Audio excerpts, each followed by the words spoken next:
South India shopping మాల్లో block buster ఆషాఢం number 1 kilo sale.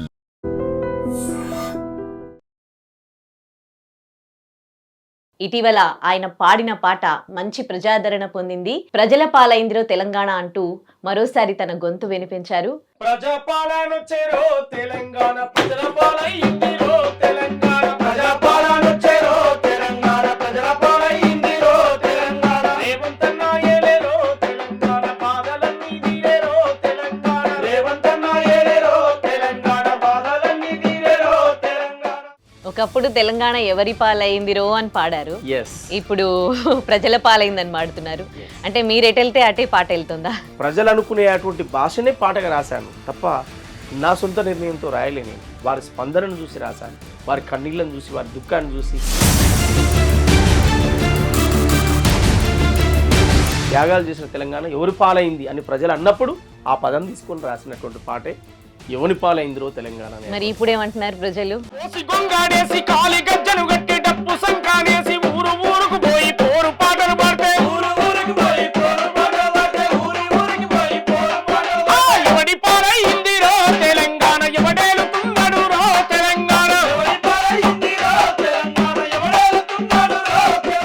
మీరు గద్దర్ని అనుకరిస్తారు అని అంటారు కదా, అంటే అది ఎంతవరకు కరెక్ట్?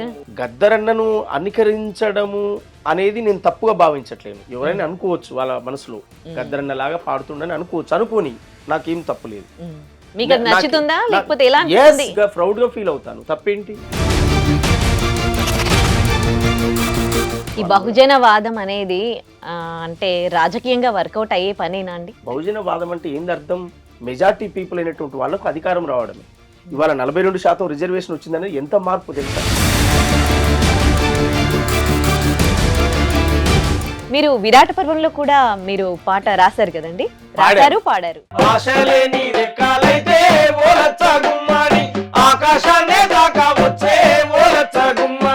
సంకల్పం నీ శ్వాస అయితే ఓలచ్చ గుమ్మాడి, సంద్రాన్నైనా ఎదిరిదొచ్చే ఓలచ్చ గుమ్మాడి.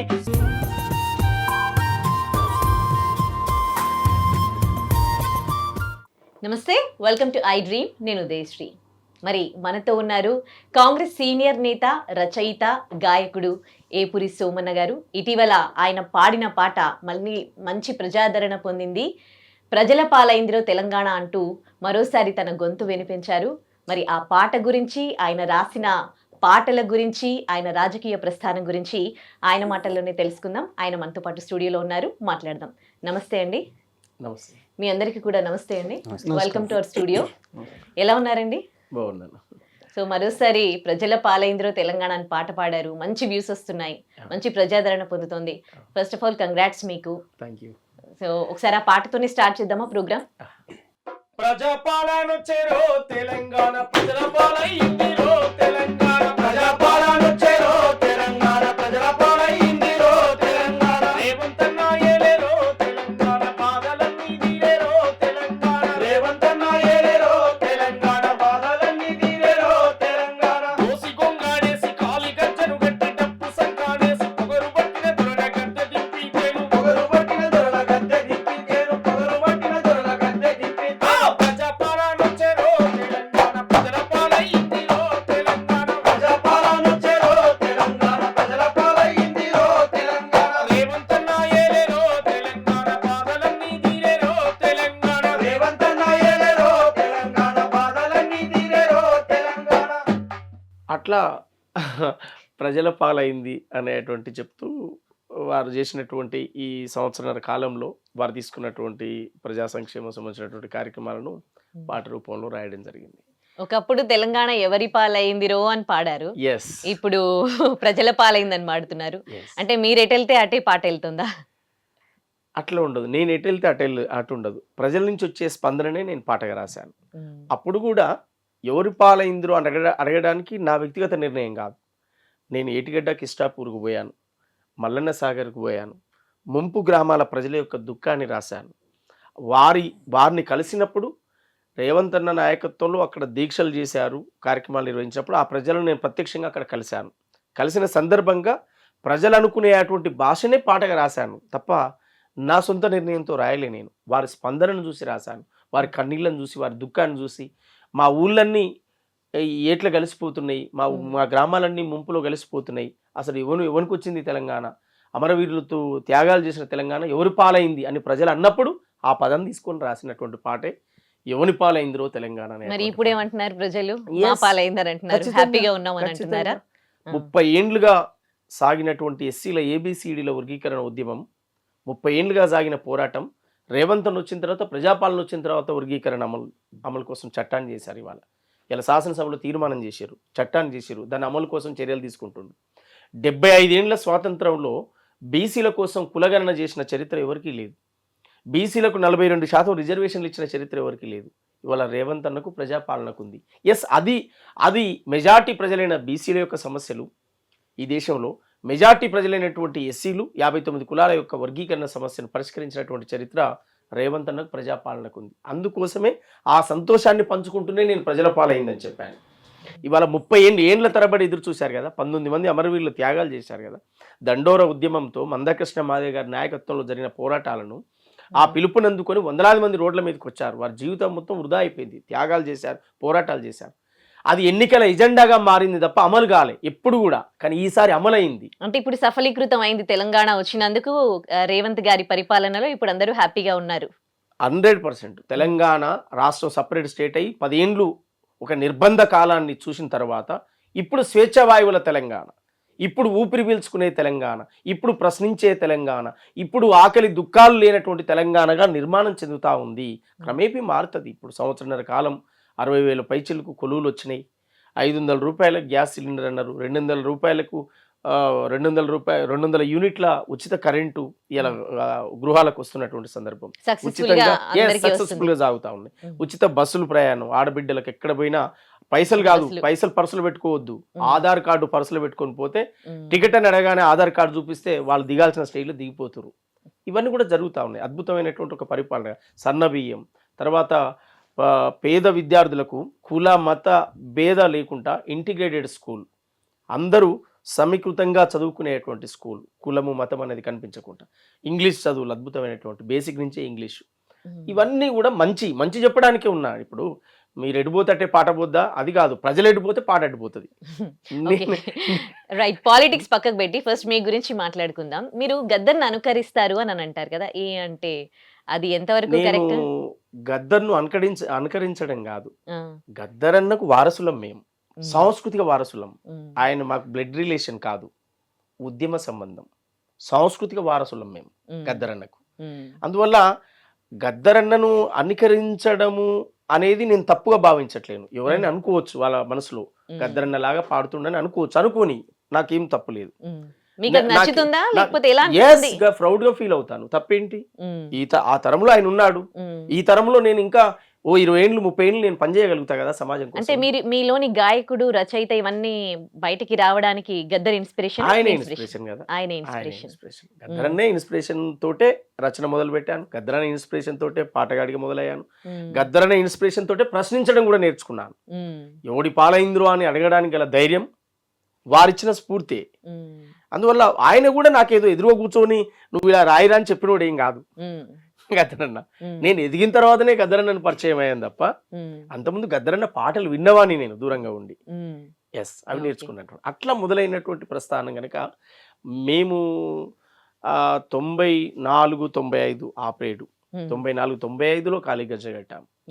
అప్పుడు సమాజాన్ని ప్రభావితం చేయాలని చెప్పి అప్పుడు కలలు కన్నటువంటి వాళ్ళం, పాటల ప్రపంచంలోకి అప్పుడు వచ్చినటువంటి వాళ్ళం, అవన్నీ చూస్తూ పెరిగినటువంటి వాళ్ళం, వాళ్ళ పాటలు విన్నటువంటి వాళ్ళం. ఆయన క్యాసెట్లలో పాటలు పాడుతూ ఉంటే ఆ టేప్ రికార్డులలో మా ఇంట్లో టేప్ రికార్డు కూడా లేదు, పక్కన ఎవరో ఇంట్లో ఉంటే అక్కడ వాళ్ళ ఇంటి పోయి కూర్చొని విన్నటువంటి వాళ్ళం, అవి విని నేర్చుకునేటువంటి వాళ్ళం.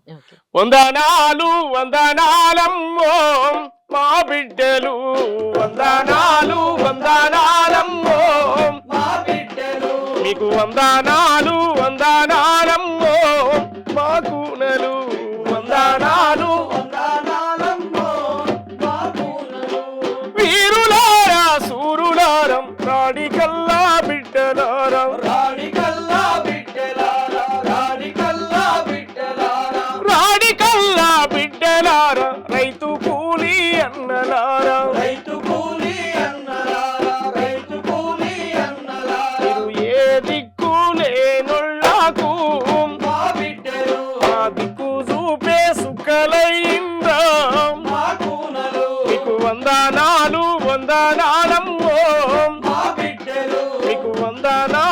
వందనాలమ్మో ఒక్కరొక్కరు ఒరిగిపోయి సుక్కలల్లో కలిసినారా సుక్కలల్లో కలిసి మీరు సూర్యుడై వెలిగినారా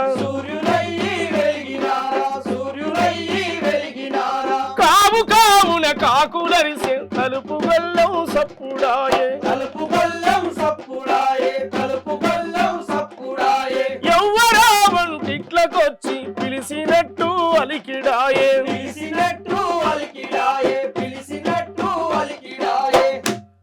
మీరు కాకమ్మాలై వస్తారా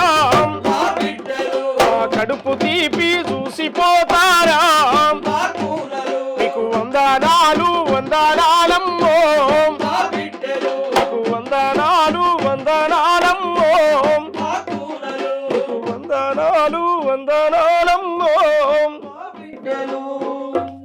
అట్లా అమరవీరుల త్యాగాలు వారు గానం చేసినప్పుడు ఇని నేర్చుకునేటువంటి వాళ్ళం. తెలంగాణ సాహిత్యం, విప్లవ సాహిత్యం, దళిత సాహిత్యం ఇవన్నీ వచ్చినటువంటి హిస్టరీ. దళిత పులులమ్మ కారం చెడుపు స్వాములతోటి కలబడి నిలబడి పోరు చేసిన దళిత పులులమ్మ కారం చెడుపు స్వాములతోటి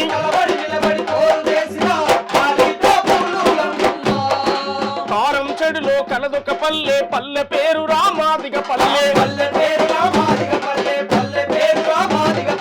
మాలా సాయబు కోయబడ్డరకు మాదిగ పల్లె తల్లి లాంటిది శరణు గోరిన శత్రువునైనా ప్రేమతో చూసే పేదల పల్లె అరే ఉన్న బట్టలు తెల్లగుతుక్కొని మల్లె పువ్వుల పల్లెలుంటారు ఆస్తిపాస్తులు లేకున్నా మాకు ఆత్మగౌరవం ఉందంటారు కుర్చీల కూసొని చాయి దాగితే ఉన్న దొరలకే కడుపులమంట అరే తురే అని ఎవడన్నంటే మాట సక్కగా రాని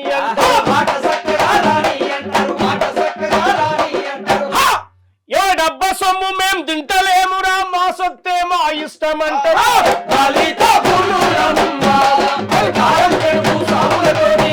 నిలబడి పోరు చేసిన దళిత అట్లా చైతన్యవంతమైనటువంటి పాటలు మేము చిన్నప్పుడు విన్నటువంటి వాళ్ళం. జననాట్య మండలిగా గ్రామాల్లోకి ఆ క్యాసెట్ల రూపంలో వచ్చేటువంటి పాటలు. ఈ బహుజన వాదం అనేది అంటే రాజకీయంగా వర్కౌట్ అయ్యే పనేనా అండి? అంటే రాత్రి ఏది మారదు. మెజార్టీ ప్రజలైనటువంటి ప్రజలకు అధికారం. బహుజన వాదం అంటే ఏంది అర్థం? మెజార్టీ పీపుల్ అయినటువంటి వాళ్ళకు అధికారం రావడమే. ఇవాళ 42% రిజర్వేషన్ వచ్చిందనేది ఎంత మార్పు తెలుసా? చాలా గొప్ప మార్పు, అది విప్లవాత్మకమైనటువంటి మార్పు. ఈ మార్పు కోసమే ఏళ్ల తరబడి ఆర్ కృష్ణయ్య లాంటి వాళ్ళు బీసీ సంఘాలు పెట్టి ఉద్యమాలు చేసి పోరాటాలు చేసి ఎన్నో ఏళ్ళ నుంచి కొట్లాడారు. కానీ ఇవాళ 42% రిజర్వేషన్ రావడం అనేది మేమెంత మందిమో మాకంత వాటా, ఇది న్యాయమైన డిమాండ్. ఇవాళ ఎస్సీలో 59 కులాలు, ఈ 59 కులాల్లో 58 కులాలకు సామాజిక న్యాయం రావాలి. 58 కులాల వాటా కేవలం 59వ కులంగా ఉన్నటువంటి కొంతమంది మిత్రులకి, పిడికడ మందికి అది చేరుతుంది కనుక సమిష్టిగా రాజ్యాంగ ఫలాలు అందాలనేటువంటి ఒక లక్ష్యంతో వర్గీకరణ ఉద్యమం ఏ ఒక్క కులానికో ఎవరో వర్గాలకు వ్యతిరేకమైంది కాదు. వర్గీకరణ అడుగుతున్నామంటే అర్థం ఏంది? జనాభా ప్రాతిపాదికన మేమెంత మందిమో మాకంత వాటా. ఎస్ అని దాన్ని అడుగుతున్నాం. అందువల్ల గొప్ప మార్పు, అది సాధ్యమయ్యే పని కాదు, సాధ్యం అవుతుంది. ఇప్పుడు ఒక బీసీ నాయకుడు కాంగ్రెస్ పార్టీకి వాళ్ళ అధ్యక్షుడిగా ఉన్నాడు రాష్ట్రంలో. అదే బీసీల గురించి మల్లన్న గారు కూడా గొడవ పడ్డారు కదా, అందుకే ఆయన పార్టీ నుంచి కూడా బయటికి వెళ్ళిపోవడం జరిగింది కదా. అంటే సస్పెండ్ చేశారనుకోండి. మల్లన్న గారి విషయం సబ్జెక్ట్ వేరు. నేను బీసీ కులగణనలో అంటే కాంగ్రెస్ ప్రభుత్వం వైఖరి కరెక్ట్ గా లేదు, కులగణన సరిగ్గా జరగలేదు అని మల్లన్న వాదించారు. లేదు, అద్భుతంగా జరిగింది. సరే, మల్లన్న గారు వారి ఎజెండా వారికి ఉండొచ్చు, నేను కాదనను. కానీ ఇక్కడ కాంగ్రెస్ పార్టీగా తీసుకున్నటువంటి డిసిషన్, ఒక బీసీకి రాష్ట్ర అధ్యక్ష పదవి ఇచ్చినటువంటి చరిత్ర ఉంది. ఒక ఎస్సీకి మల్లికార్జున ఖార్గే అనేటువంటి ఒక గొప్ప మహానేత, దళిత సామాజిక వర్గం నుంచి వచ్చినటువంటి నాయకుడు ఇలా జాతీయ పార్టీకి అధ్యక్షులుగా ఉన్నటువంటి చరిత్ర ఉంది. తర్వాత ఇక్కడ బీసీలకు మంత్రి పదవులు ఇచ్చినటువంటి చరిత్ర ఉంది. ఎస్సీలకు 4 మంత్రి పదవులు ఇచ్చిన చరిత్ర ఉంది. తెలంగాణ రాష్ట్రంలో టీఆర్ఎస్ ప్రభుత్వంలో మాదిగలకు ఒక మంత్రి పదవి ఇచ్చినటువంటి చరిత్ర లేదు, మహిళలకు అసలు మంత్రి పదవులే లేవు. అట్లాంటి ఒక చరిత్ర ఇవాళ మనకు అద్భుతంగా సామాజిక మార్పు జరుగుతూ ఉంది. బహుజనవాదం అనేది సాధ్యమయ్యే పనే అంటే నీ చేతిలో ఉన్న పెత్తనాన్ని అంత ఈజీగా నువ్వు వదులుకోలేవు. నీ చేతిలో ఉన్న పెత్తనాన్ని నాకు ఇయ్యమంటే అంత ఈజీగా నువ్వు ఒప్పుకోవు. కానీ మారుతున్న జన సమీకరణ, పెరుగుతున్న జనాభా ప్రాతిపాదికన కాలం అనేది ఖచ్చితంగా ఆ పరిష్కార దిశగా చూపాల్సిందే. అది గత్యంతరం లేనటువంటి పరిస్థితి, అనివార్యం. ఇది చేయాల్సిందే అనేటువంటి అనివార్యం. ఇప్పుడు ఇంతకాలం ఈ పార్టీలన్నీ కూడా ఈ దేశాన్ని, ఈ రాష్ట్రాన్ని పాలించినాయే కదా. కానీ ఇక్కడికి వచ్చేసరికి 42% రిజర్వేషన్ కావాలని చెప్పి ఎందుకు డిమాండ్ వచ్చింది? ఆ డిమాండ్ ముందుకు వచ్చింది కనుక పార్టీ ఏదున్నా, పాలకులు ఎవరున్నా ఆ డిమాండ్కు తలొగ్గాల్సిందే కదా. ప్రజల డిమాండ్ అమలు చేయాల్సిందే కదా. చేయకపోతే ప్రజలకు దూరం అవుతారు కదా. అందువల్ల ఈ 42% రిజర్వేషన్ అనేది చాలా గొప్ప మార్పుగా మేము భావిస్తా ఉన్నాం. బీసీ వర్గాల్లో ఒక పండుగ వాతావరణం జరుపుకోవాల్సినటువంటి అవసరం ఉంది. ఎస్సీ వర్గాలు కూడా ఒక పండుగ వాతావరణం జరుపుకోవాల్సిన అవసరం ఉంది. దానికే మేము స్వాగతిస్తూ చెప్పాం. మేము వర్గీకరణ వచ్చిందో మాదిగ పల్లెలకు, ఉపకులాల వాడలకు. వర్గీకరణ వచ్చిందో మాదిగ పల్లెలకు, ఉపకులాల వాడలకు. రాజ్యాంగం హక్కు దక్కిందో మన జాతి బిడ్డలకు, చదువుకునే తమ్ముళ్లకు. రాజ్యాంగం హక్కు దక్కిందో మన జాతి బిడ్డలకు, చదువుకునే తమ్ముళ్లకు.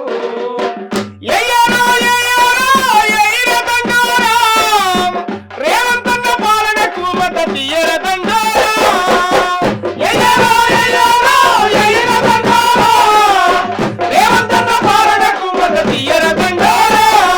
వర్గీకరణ వచ్చిందో మాదిగ పల్లెలకు, ఉపకులాల వాడలకు. వర్గీకరణ వచ్చిందో మాదిగ పల్లెలకు, ఉపకులాల వాడలకు. ఇది 30 ఏళ్ల పోరాటం, జాతి బిడ్డల ఆరాటం, జాతి బిడ్డల ఆరాటం, జాతి బిడ్డల ఆరాటం. ఎన్నో త్యాగాలు చేసినారు, ఎన్నో ప్రాణాలు ఇచ్చినారు, ఎన్నో ప్రాణాలు ఇచ్చినారు, ఎన్నో ప్రాణాలు ఇచ్చినారు. అవసరాలకు వర్గీకరణను వాడుకున్నాయి అన్ని పార్టీలు, వాడుకున్నాయి అన్ని పార్టీలు, వాడుకున్నాయి అన్ని పార్టీలు. మాది గోళ్లకు రేవంతన్న గుండె బలం అయ్యిందో, ఏగా తరబడి తండ్రాట కాంగ్రెస్ సర్కారు తెచ్చిందో. వర్గీకరణ వచ్చిందో మాదిగ పల్లెలకు, ఉపకులాల వాడలకు. రాజ్యాంగం హక్కు దక్కిందో మన జాతి బిడ్డలకు, చదువుకునే తమ్ముళ్లకు. మానవత్వమున్నవాడు మహనీయుడు రేవంతన్న, మహనీయుడు రేవంతన్న, మహనీయుడు రేవంతన్న. ఆహా చెప్పులు గుట్టిన మాది గోళ్ళ చెమటానెత్తురు చూసి నోడు, చెమటానెత్తురు చూసి నోడు, చెమటానెత్తురు చూసి నోడు. తప్పులు కొట్టిన మాది గోళ్ళ గుండె చప్పుడు విన్నవాడు, గుండె చప్పుడు విన్నవాడు, గుండె చప్పుడు విన్నవాడు. పడవబడ్డ మాదిగ వాడల జాడలాను వెతికినాడు, జాడలాను వెతికినాడు, జాడలాను వెతికినాడు. వర్గీకరణతో వెనకబడ్డ జాతులు బాగుపడతాయిరన్నా, జాతులు బాగుపడతాయిరన్నా, జాతులు బాగుపడతాయిరన్నా. రాజ్యాంగ పాలాలందని జాతులు అందుకొని ముందుకొస్తాయిరన్నా, అందుకొని ముందుకొస్తాయిరన్నా, అందుకొని ముందుకొస్తాయిరన్నా. ఏబిసిడీలు ఆహా అరే వర్గీకరణ అమలైతే ఉపకులాలు బాగుపడతాయి, ఉపకులాలు బాగుపడతాయి, ఉపకులాలు బాగుపడతాయి. మా మాది గోళ్లకు రేవంతన్న గుండె బలం అయ్యిందో, ఏంగా తరబడి తండ్రాట కాంగ్రెస్ సర్కారు తెచ్చిందో. వర్గీకరణ వచ్చిందో మాదిగ పల్లెలకు, ఉపకులాల వాడలకు. రాజ్యాంగం హక్కు దక్కిందో మన జాతి బిడ్డలకు, చదువుకునే తమ్ముళ్లకు.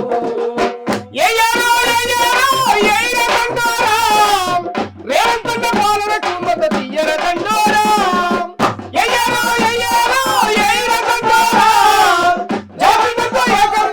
జాతర చేద్దాము. వర్గీకరణ వచ్చిందో మాదిగ పల్లెలకు, ఉపకులాల వాడలకు. రాజ్యాంగం హక్కు దక్కిందో మన జాతి బిడ్డలకు, చదువుకునే తమ్ముళ్లకు, చదువుకునే తమ్ముళ్లకు, చదువుకునే తమ్ముళ్లకు. ఓసీల పాలనలో బీసీలు, ఎస్సీలు చాలా హ్యాపీగా ఉన్నారన్నమాట. మీకు మంత్రి క్యాబినెట్లో కొన్ని సీట్లు, అసెంబ్లీలో కొన్ని సీట్లు ఇస్తే చాలు, దానికే హ్యాపీ. అసలు మొత్తమే రానియనుడు ఉన్నాడు కదా, అసలు గుర్తించని వాళ్ళు ఉన్నారు కదా. ఇవాళ ఏ ఎజెండా అయితే ముందుకు వచ్చిందో ఆ ఎజెండాను ముందుకు తీసుకొచ్చి జనాభా ప్రాతిపాదికన వారికి సమన్యాయం, సామాజిక న్యాయం ఇచ్చేటువంటి ఒక ప్రయత్నం జరుగుతుంటే దాన్ని కూడా మనం చెడుగా ఎట్లా భావించుకుందాం? అంటే ఇప్పుడు అసలు ఈయనైనా అసలు ఇయ్యలేదు, ఓ 4 మంత్రి పదవులు ఇచ్చి కూర్చోబెడితే ఆ జాతిని గౌరవించినట్టే కదా, అది జాతి గౌరవంగానే భావిస్తాం కదా, దాన్ని ఎట్లా తప్పుగా చూస్తాం? చాలు ఒక 4 ఇస్తే చాలు అన్నట్టు సాటిస్ఫైడ్ అనమాట. అట్లా ఉండదండి. మనం వాళ్ళు ఏమి ఇవ్వలేరు, వీళ్ళు కొంతైనా ఇచ్చిరు అని అంటారు. ఇప్పుడు తెలంగాణలో ఒక మాట ఉంటుంది, పెట్టనమంటే పెట్టకపోయా కానీ పెట్టేది ఎందుకు పెట్టలేదు అనేటువంటి ఒక కాన్సెప్ట్ ఉంటుంది. కాంగ్రెస్ పార్టీ ఫిలాసఫీ, దాని విధానమే బడుగులు పేద వర్గాలకు న్యాయం చేయాలనేటువంటి ఒక లక్ష్యంతో ముందుకు సాగుతున్నటువంటి పార్టీ. ఈరోజు ఒక దళితుని తీసుకుపోయి జాతీయ పార్టీకి అధ్యక్షుని చేయడం అంటేనే దాని అర్థం అది. అంటే సామాజిక న్యాయానికి కట్టుబడి ఉన్నటువంటి ఒక ఫిలాసఫీ దాంట్లో ఉంటుంది. భారత రాజ్యాంగాన్ని చేదరబట్టుకొని భారత్ జోడో యాత్ర అంటూ కశ్మీర్ నుంచి కన్యాకుమారి వరకు ఒక మహోత్తరమైన యాత్ర చేసినటువంటి రాహుల్ గాంధీ గారు. అంటే ఒక పక్క మతతత్వ శక్తులు ఈ దేశాన్ని పాలిస్తూ భారత రాజ్యాంగమే ఉంచమని చెప్పి రోజు ఒక పేజీని చింపేస్తున్నటువంటి క్రమంలో భారత రాజ్యాంగాన్ని నెత్తికెత్తుకొని రాజ్యాంగమే రక్షణ తప్ప ఏ మతం ఏ కులం కాదు, ఇక్కడ ఈ దేశంలో ఉన్న బడుగులకు పేద వర్గాలకు భారత రాజ్యాంగమే రక్షణ, భారత రాజ్యాంగం వచ్చిన తర్వాత అది అమల్లోకి వచ్చినాకనే పేదోడికి కనీసం ఒక పూట తిండి ఉంటానికి గూడు గుడిసే వచ్చినటువంటి సందర్భాలు తప్ప అంతకుముందు అంధకారమైనటువంటి. రాహుల్ భారత్ జోడో యాత్ర చేశాక కూడా కొన్ని స్టేట్స్లలో ఎలక్షన్స్ అయినప్పుడు అన్నింట్లలో విజయం సాధించలేడు, కొన్నింట్లలో ఓడిపోయింది కాంగ్రెస్. అవును, ఓడుతుంది, సహజమే కదా. అబద్ధం నిజమై వెళ్తున్నప్పుడు సహజమే. భారత్ జోడో యాత్ర ఏదో సక్సెస్ అయినట్లుగా మీరు మాట్లాడుతున్నారు కదా, ఈ యాత్ర అద్భుతమైన సక్సెస్. అంటే సక్సెస్ అంటే ఏమనుకుంటున్నారు మీరు? ప్రజలు ఆదరించారు అని అంటే అక్కడ గెలిపించారు. భారత్ జోడో యాత్ర అనేది ఆయన అద్భుతంగా ప్రజల్లోకి తీసుకెళ్లాడు. ప్రజలు ఓట్లేసారా లేదా, లేదా అధికారం రావడం కోసమా, అది కాదు కాన్సెప్ట్. ఆయన కాన్సెప్ట్ ఏంటి? భారత రాజ్యాంగం అనేది సజీవంగా బతికుండాలి, దీన్ని తొలగించొద్దు, భారత రాజ్యాంగాన్ని మార్చే ప్రయత్నాలు తీసేసే కుట్రలు రకరకాలుగా జరుగుతున్నాయి. ఒక మత ఐడియాలజీ ముందుకొచ్చి రాజ్యం పాలిస్తున్నటువంటి సందర్భం ఉంది కనుక ప్రజాస్వామిక శక్తులన్నీ ఏకం కావాలి, రాజ్యాంగాన్ని కాపాడుకునే శక్తులు ఏకం కావాలని లక్ష్యం చూసి తప్ప నేను ప్రధానమంత్రిని కావాలని చెప్పి యాత్ర చేశాడా? అదే అంటే మీ భావాలని మీ వ్యక్తిత్వాన్ని గౌరవించాలి కదా, అప్పుడే కదా ప్రజలు అనుకున్నది మీరు చేసింది కరెక్ట్ అవుతుంది. లేలే, ఖచ్చితంగా అవుతుంది. ఇప్పుడు అంతిమంగా ఏమవుతుందండి? అంతిమంగా మంచే గెలుస్తుంది. అంతిమంగా మంచే గెలుస్తుంది కదా. కావచ్చు ఓటమి గెలుపులు అనేటి ఎన్నికలు అనేటి సహజం, కానీ ఎవరి పక్షాన మాట్లాడుతున్నాం అనేది ఇంపార్టెంట్. ఒకసారి గెలుపు కావచ్చు, ఒకసారి ఓటమి కావచ్చు. ఇప్పుడు కాంగ్రెస్ గెలిచిన చరిత్ర లేదా? కాంగ్రెస్ ఈ దేశాన్ని పాలించిన చరిత్ర లేదా? ఇవాళ జరగవచ్చు, చూద్దాం, వెయిట్ చేద్దాం, దానికి ఇబ్బంది ఏముంటుంది. సరే, పాలిటిక్స్ ని కొద్దిసేపు పక్కన పెట్టి మీరు పాటలు పాడుతూ ఉన్నారు కదా, చాలా బాగా పాడుతూ ఉన్నారు. దీనికి కూడా చిన్నప్పటి నుంచి నేర్చుకోవాల్సి వస్తుందండి, ఇట్లా హై పిచ్ తో పాడుతూ ఉంటారు. దీనికి కూడా మీరు సంగీతం లాంటిది, ఈ జానపద సాంగ్స్ కి అవన్నీ నేర్చుకోవాల్సి వస్తుందా? మీరు నేర్చుకున్నారా అసలు? అంటే దీనికి ఏ క్లాస్కి వెళ్ళలేదు మేము. చిన్నప్పుడు మా జీవితంలో పాట పని ఈ రెండు కలిసి ఉన్నటువంటి జీవితం, అట్లాంటి కుటుంబాల్లో పుట్టాం. వాయిద్యం కూడా మేము ఎక్కడో క్లాస్ పోయి నేర్చుకోవాల్సిన అవసరం లేకుండే, ఎందుకు వాయిద్యం మా ఇంట్లోనే పుట్టింది. డప్పును సృష్టించింది మా తాత. ఆ డప్పును తయారు చేస్తుంటే లైవ్ లో చూశాను నేను, ఎట్లా ఆ డప్పును ఎట్లా తయారు చేస్తాడని చెప్పి చూశాను నేను. చెప్పు సృష్టించింది మా తాత, ఆ చెప్పును ఎట్లా గుర్తుండో నేను చూశాను. అంటే ఎవరో ఆయన కంటే ముందు తరం వాళ్ళు కనిపెట్టుకుంటూ వచ్చిన వారసత్వంగా వచ్చినటువంటిది.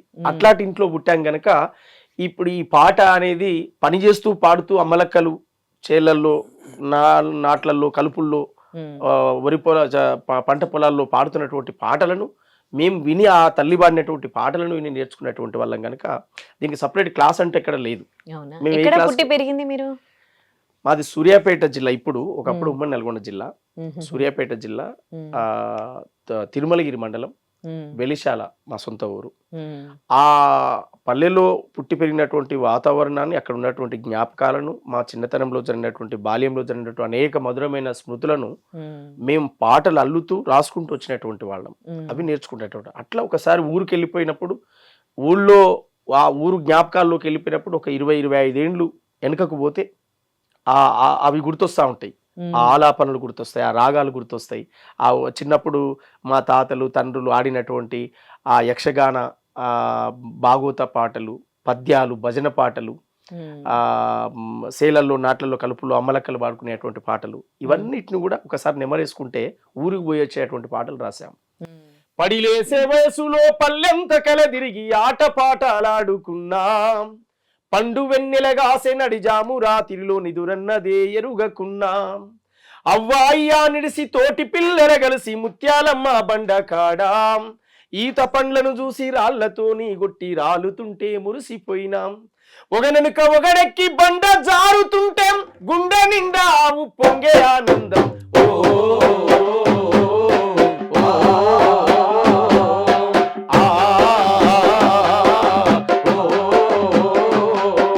పల్లె నా పల్లె తల్లి నువ్వు యాదికొస్తే మనసు మురిసినట్టున్నది పల్లె నా పల్లె తల్లి జ్ఞాపకాలు మదిలో అలలు అలలుగా గదిలి ప్రతిరూపమై కండ్ల ముందు గదిలుతుంటే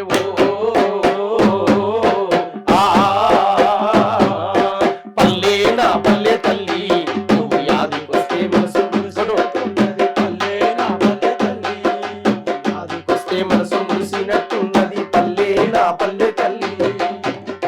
అట్లా ఆ ఊరు నేపథ్యం పోయినప్పుడు ఆ ఊరును చిన్నప్పుడు మేము ఆడుకున్నటువంటి ఆటలు చిన్నప్పుడు మేము పాడుకున్నటువంటి పాటలు మేము చదువుకున్న బడి మేము పెరిగిన ఊరు గుడి ఈ నేపథ్యాన్ని మొత్తం గుర్తు చేసుకున్నప్పుడు కళ్ళ ముందు కనిపిస్తూ ఉంటుంది అరే ఎలా ఉండే ఓ 25 ఏళ్ల క్రితం మా ఊరు ఎలా ఉండే పొద్దుగు కిందంటే దేవల్ల గుడి కాడ పోరగాండత గుంపులాట పోలాటము డప్పు చప్పుళ్ళ మోతిని జనమంతా గూడి రాసోట అల్ల దుర్గము ఇళ్ళ దుర్గము జాగిళ్ళ మూగిళ్ళ ఆట వరుసైనోళ్లకు ఎరుకబెట్టి వచ్చే ముక్కుకి చూకునే ఆట రాయి రప్ప చెట్టు చేమ పెండల బుర్రి వంగి దూకుడు సిర్రగోనే సిమ్ముడాట పల్లె తల్లి నువ్వు యాదికొస్తే మనసు మురిసినట్టుంటది పల్లె నా పల్లె తల్లి నువ్వు యాదికొస్తే మనసు మురిసినట్టుంటది పల్లె నా పల్లె తల్లి.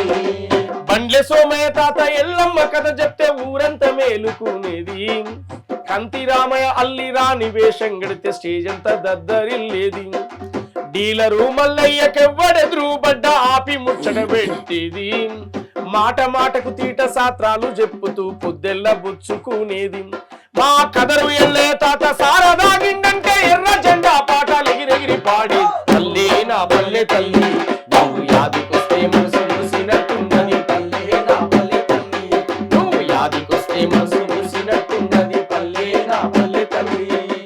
ఊరిలో పీరీల పండుగొచ్చిందంటే ఆల్వ సుట్ట సోయిదులా కులమతాలను వీడి హాయి బాయి అంటూ ఆత్మీయతను పంచవేళ కర్రలు మద్దులు ఇండ్లల్ల తడకలు పోటీవడి ఎత్తుకొచ్చేది తడికెవడు తీసెనని తెల్లారి తిడుతుంటే ముసిముసిగా నవ్వుకునేది గడ్డ మేక ఎరకలేశ వేషం గట్టి అమ్మలెక్కలనంత ఆట పట్టించేది పల్లె నా పల్లె తల్లి నువ్వు యాదికొస్తే మనసు మురిసినట్టున్నది పల్లె నా పల్లె తల్లి నువ్వు యాదికొస్తే మనసు మురిసినట్టున్నది పల్లె నా పల్లె తల్లి. అట్లా ఊర్లో ఉన్నటువంటి జ్ఞాపకాలన్నీ నెమరేసుకునేటువంటి ఆటలు చూసాం ప్రకృతి వైపు పోయాం పల్లె తల్లి ఒళ్ళోకి పోయినప్పుడు తాడు చెట్లు వనాలు చెట్లు గుట్టలు పుట్టలు ఏ వీటిని కూడా వదిలిపెట్టలే అరికథ బుర్రకథ బాగోతమాడితే ఊరంతా చూడబోయేది ముసలొళ్ళు ముడిగొళ్ళు ముందుగా లెనబోయి తావాపి కూలబాడేది వయసు మీదున్నోళ్ళు మనసిచ్చుకున్నోళ్ళు ఒరుగొరుగ సైగ చేసేది ఆట పక్కకు పెట్టి సందుళ్ళ గొందుళ్ళ తీట ముచ్చట పెట్టేది జేరుపోతుల సోమయ్య ఏషమేషి ఎగిరెగిరి పడుతుంటే జనమంతా నవ్వేది పల్లె నా పల్లె తల్లి నువ్వు యాదికొస్తే మనసు మురిసినట్టున్నది పల్లె నా పల్లె తల్లి నువ్వు యాదికొస్తే మనసు మురిసినట్టున్నది పల్లె నా పల్లె తల్లి. పల్లె చుట్టూ ముట్టు అల్లుకోని పెరిగే సూడ సక్కని తాటి వనము పొద్దున పొద్దుకి తేడన్నదే లేక ఎగబడి తాగేరు జనము ఇట్టోరు బొత్తల్ల వీరసాయి మడిగల్ల పొంగేటి కళ్ళుకుండా షాలుల్లా ఆకులొల్ల బొత్తలు ఎక్కి దింపెటొల్లు సల్లగుండా చుట్టూ 4 ఊళ్ళ జనం వచ్చి తాగిపోయి ఏ నోట విన్నగని మా ఊరి మాట పల్లె నా పల్లె తల్లి నువ్వు యాదికొస్తే మనసు మురిసినట్టున్నది పల్లె నా పల్లె తల్లి నువ్వు యాదికొస్తే మనసు మురిసినట్టున్నది పల్లె నా పల్లె తల్లి. అట్లా కళ్ళు అనేది ఒక పండుగ మా ఊళ్ళో కళ్ళు తెలుసు కదా, కళ్ళు ఐడియా ఉంది, తాటి చెట్లు కళ్ళు. తెలుసు. అది ఒక పండుగ వాతావరణంలో జరుపుతారు దాన్ని. ఆ, అంటే ఇది ఇట్లా తాగుతుంటే ఆడమ్మగా కలిసి స్నేహితులు అవును. ఫ్రెండ్స్ ఏదన్నా అంటే ఉమ్, నేచర్ ప్రకృతి అదే. ఆరోగ్య హెల్త్ కూడా మంచిదే. యా, అట్లా ఒక జాతరలా జరుగుతూ ఉంటది ఆ కళ్ళు టైంలో ఊళ్ళే. ఓకే, చుట్టూ 4 ఉన్నటువంటి జనం అంతా రావడం, ఉమ్, ఇవన్నిటినీ కూడా నెమరేసుకుంటూ ఆ ఊరు మనకు అందించినటువంటి స్ఫూర్తి, ఆ ఊరు నేర్పినటువంటి జ్ఞానం, ఆ ఉమ్. ఊరు నేర్పినటువంటి ఒక సంపద, సాహిత్య సంపద, సాహిత్యమే మా సంపద. ఎట్లా ఎప్పటి నుంచి మీకు ఈ రైటింగ్ స్కిల్స్ అనేవి డెవలప్ అయ్యాయి? ఎలా డెవలప్ అయ్యాయి? అంటే ఫస్ట్ వినడం స్టార్ట్ చేశాను, తర్వాత పాడడం స్టార్ట్ చేశాను, తర్వాత రాయడం స్టార్ట్ చేశాను. ఉమ్, ఒక పాట ఎలా రాయగలుగుతుండు అని చెప్పి కొంతమంది రచయితలు రాసినటువంటి అనేక కవులు రాసినటువంటి పాటలను స్టడీ చేయడం స్టార్ట్ చేశాను. ఉమ్, ఎలా చెప్పగలుగుతుండు ఈ పాట అని. ఉమ్, ఉదాహరణ గద్దరన్న పాట, ఉమ్, ఉదాహరణ గోరేటింకన్న పాట, ఉదాహరణకు ఒక మిత్రన్న పాట, ఉమ్, ఇట్లా అనేక మంది ప్రజా కవులు రాసేటువంటి పాటలు తీసుకున్నప్పుడు ఉమ్, ఎలా చెప్పగలుగుతురు అన్నప్పుడు నేనెందుకు పాట రాయొద్దు అనేటువంటి ఒక ప్రశ్న వచ్చింది. ఉమ్, ఫస్ట్ నేనెందుకు గాయకుడు కావద్దు, ఫస్ట్ వినేవాడిని, తర్వాత గాయకుడు కావాలనుకున్నాను. ఉమ్, ఎస్, నేను పాడితే కూడా ప్రజలు వింటారా అని అనుకున్నాను. నాకు నేనే ప్రశ్న వేసుకున్నాను. ఉమ్. ఎస్, విన్నరు. ఎంత అప్పుడు ఏజ్ మీది? జస్ట్ 13, 14 ఏళ్ళ 12, 13 ఏళ్ళ నుంచే స్టార్ట్ అయింది ఉమ్, పాట. ఉమ్, అట్లా పాడడం స్టార్ట్ అవుతూ వస్తున్నటువంటి క్రమంలో 98, 99 ఆ ప్లేట్కి వచ్చేసరికి రాయాలనేటువంటి ఉమ్, ఒక తపన వచ్చేసింది. పాట ఖచ్చితంగా మనం రాయాలి, ఉమ్, సొంత పాట మనది ఒకటి ఉండాలి, మన ముద్ర అంటూ ఒకటి ఉండాలి, ఎంతసేపటికి ఎవరు రాసిందో పాడమే కాదు మనం రాయగలగాలి అనేటువంటి ఆలోచన వచ్చింది. ఉమ్, దానికోసం చాలానే సాహసం చేశాను, కష్టపడ్డాను, రాశాను, కొట్టేశాను, రాశాను. అంటే ఇంతమంది గొప్ప గొప్ప కవులు రాసి పాడుతున్నప్పుడు నా పాట ఎవరైనా వింటారా లేదా, దీంట్లో ఏమైనా తప్పులు పోయాయా, ఉప్పులు పోయా, అసలు ఏం జరుగుతుంది అనేది. అట్లా కొంతమంది ఇష్టమైన మనసులకు, కొంతమంది కొంత గాడ్ ఫాదర్గా భావించుకునేటువంటి వాళ్ళకు కాల్ చేసి మాట్లాడి చెప్పేటోని, లేదా దగ్గర లైవ్లో ఉంటే ఉమ్, కలిసి చెప్పేవాడిని, ఇలా రాశాను ఎలా ఉంది అని కూడా నాకు నేను దగ్గర వాళ్ళతో మాట్లాడుకునేది. ఉమ్, ఆ తర్వాతనే పాట ప్రజల్లోకి తీసుకెళ్ళేది. ఓకే, ఇది ఓకే అని అనుకున్న తర్వాతనే, ఓకే, అంటే దాని బాణి కానీ, తాళం కానీ, దరువు కానీ ఎట్లా ఉంది, దాని సబ్జెక్ట్ ఏం తీసుకున్నాం అనేది. ఉమ్, అంటే మొదటి నుంచి కూడా ఆ సాంస్కృతిక రంగాన్ని బాగా విని నేర్చుకున్నటువంటి వాడిని కనుక అదే బలమైన పదాలతో రాయాలి అనేటువంటిది. పాట రాయొద్దు, రాస్తే హిస్టారికల్ కావాలి, ఉమ్, దాని మీద ఒక చర్చే జరగాలి తప్ప మామూలు ఏదో టైంపాస్ కోసం పాట రాయొద్దు ఉమ్, అనేటువంటి గోల్ పెట్టుకొని ఒక్కొక్క పాట ఒక తూటాల్లో రాశాను. తెలంగాణ ఉద్యమ కాలం వచ్చినప్పుడు హోరు సాగుతుంది కొడుకా తెలంగాణ, హోరు సాగుతుంది బిడ్డ, హోరు సాగుతుంది కొడుకా తెలంగాణ, హోరు సాగుతుంది బిడ్డ, జన హోరు సంద్రమై ఎగిసాటి కెరటమై త్యాగాల వీణపై రాగాల రాసులై, త్యాగాల వీణపై రాగాల రాసులై, త్యాగాల వీణపై రాగాల రాసులై, 3.5 కోట్ల గొంతుల కాటై ప్రజా తెలంగాణ పల్లవందుకొని, ప్రజా తెలంగాణ పల్లవందుకొని, ప్రజా తెలంగాణ పల్లవందుకొని, చల్ నావ సాగుతుంది కొడుకా పోరాట తోవ చూపుతుంది బిడ్డ, నావ సాగుతుంది కొడుకా పోరాట తోవ చూపుతుంది బిడ్డ, ఆహా పోరు సాగుతుంది కొడుకా తెలంగాణ, హోరు సాగుతుంది బిడ్డ, హోరు సాగుతుంది కొడుకా తెలంగాణ, హోరు సాగుతుంది బిడ్డ. అట్లా తెలంగాణ ఉద్యమ కాలంలో టాప్ పాటలు, గూడా అంజన్న లాంటి పాటలు, పుడితొక్కడి సత్యరెండు రాజగోరి రాజుగా అనే పాట వస్తున్న కాలం అది.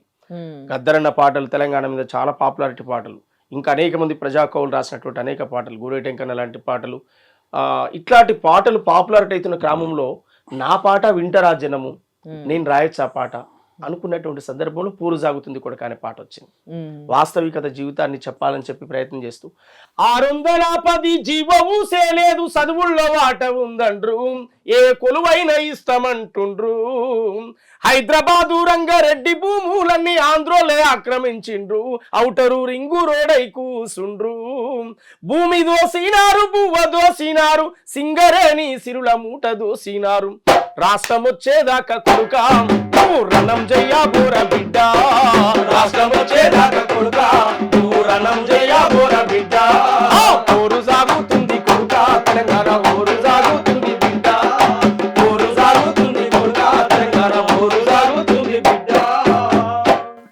తెలంగాణ ఉద్యమంలో ఈ పాట అగ్రభాగాన పనిచేసింది. ఓకే.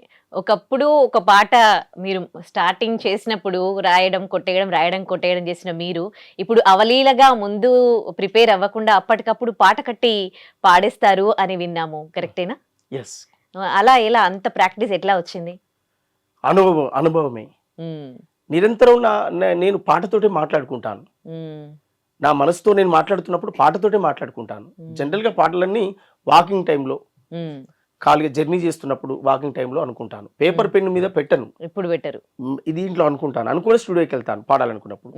ఏదైనా స్టేజ్కి వెళ్ళినా కూడా అంతే. అక్కడ ఆ సందర్భం ఏంటి, అక్కడ ఎందుకు, ఏం మీటింగ్ జరుగుతుంది, అక్కడ ఏం చెప్పాలి మనం అనుకున్నప్పుడు ఆ జర్నీలోనే అనుకుంటాను. నా మైండ్ లేదో ఇంత లైన్ అనుకుంటాను, దాన్ని గంట పాట పాడతాను. 1 అవర్ కూడా అదే పాటను పాడగలుగుతాను. వచ్చిన పదాలు రాకుండా, చెప్పిన సబ్జెక్ట్ చెప్పకుండా గంట సేపు పాడగలుగుతాను. మీ అమ్మ చనిపోయినప్పుడు కూడా మీరు అప్పటికప్పుడు ఒక పాట కట్టారు కదా, సో దాని గురించి చెప్తారా? నా బలమైన ఫీలింగ్ ఏంటంటే, నన్ను కన్నది అంటే ఆమె ఒక పాటను కన్నట్టే. కోట్లాది మంది ప్రజలు ఆదరిస్తున్నటువంటి ఈ పాటను కన్న తల్లి ఆమె. ఆమె పోతున్నప్పుడు కూడా నేను కన్నీళ్లతో కాదు, పాటతోటే స్వాగతం, ఆమెను వీడుకోలు పలకాలనేది నా కాన్సెప్ట్. అందువల్ల అప్పుడు ఆ పాట పాడాను, ఉయ్యాల ఉయ్యాలో అని. ఉయ్యాల ఉయ్యాలో ఉయ్యాలో నేనెళ్ళిపోతున్నా, ఉయ్యాలో ఉయ్యాలో ఉయ్యాలో ఉయ్యాలో నేనెళ్ళిపోతున్నా ఉయ్యాలో. ఇల్లు పైలాము ఉయ్యాలో, పిల్లలు పైలాము ఉయ్యాలో. ఇల్లు పైలాము ఉయ్యాలో, పిల్లలు పైలాము ఉయ్యాలో. ఉయ్యాల ఉయ్యాలో ఉయ్యాలో నేనెళ్ళిపోతున్నా, ఉయ్యాలో. ఉయ్యాలో ఉయ్యాలో ఉయ్యాలో నేనెళ్ళిపోతున్నా ఉయ్యాలో. ఆ ఇల్లు పైలాము ఉయ్యాలో, పిల్లలు పైలాము ఉయ్యాలో.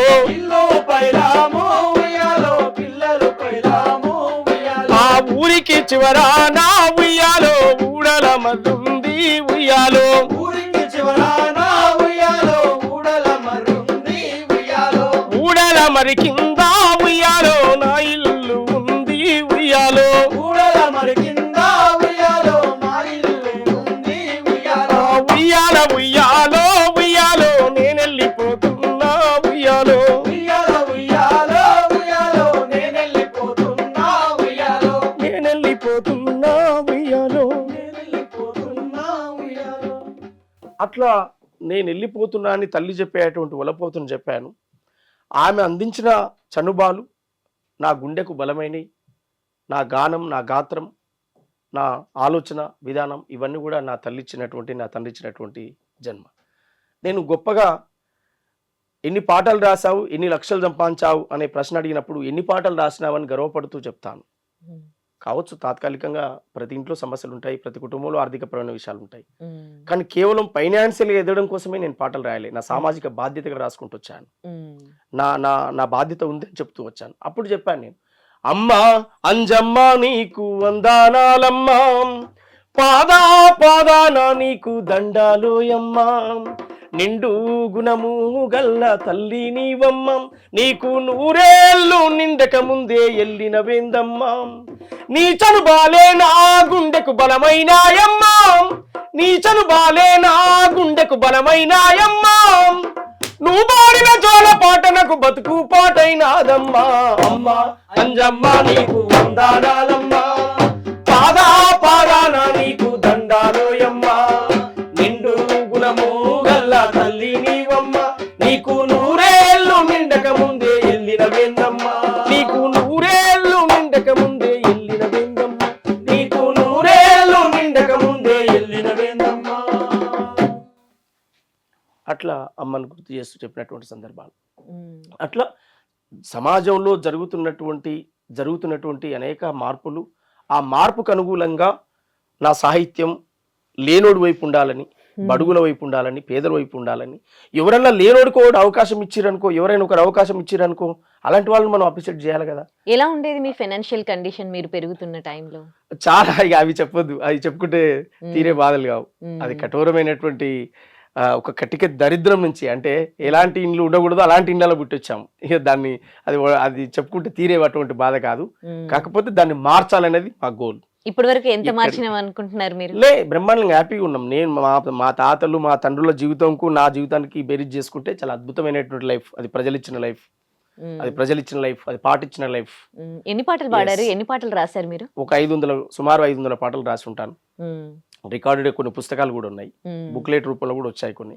వెన్నెలమ్మని, బహుజన రాగమని, అండ్ బహుజన గలమని, ఓకే. ఇట్లా కొన్ని పాటలు. గద్దర్ గారు మీకు ఇన్స్పిరేషన్ కదా, మరి గద్దర్ గారి మీద ఎప్పుడైనా పాట రాయాలనిపించిందా? రాసారా మీరు? రాశాను. నేను అసలు ఆయన పదం లేకుండా పాట రాయను. ఆ, ఏ పాట రాసినా ఆయన పేరు రాస్తాను. ఆయన బతుకున్న కాలంలో నేను పాటల్లో కూడా ఆయన పేరు రాశాను. ఆ, ఇప్పుడు ఎవని పాలేంద్ర అని రాసిన పాటలో నేను చెప్పినటువంటి లైన్ లో ఆయన బతుకున్న కాలం మీద ఆయన విన్నాడు ఆ పాటను. ఉమ్, ఆయన ఉన్నప్పుడు ఆయన గురించి రాశాను నేను. అచ్చా. చాలా- ఏమన్నారు ఆయన ఆ పాట విని? నేను చాలా సంతోషపడతాడు కదా. ఆ, ఆయన గురించి చెప్పడం అంటే నన్ను కన్నా తల్లిదండ్రుల గురించి చెప్పడమే.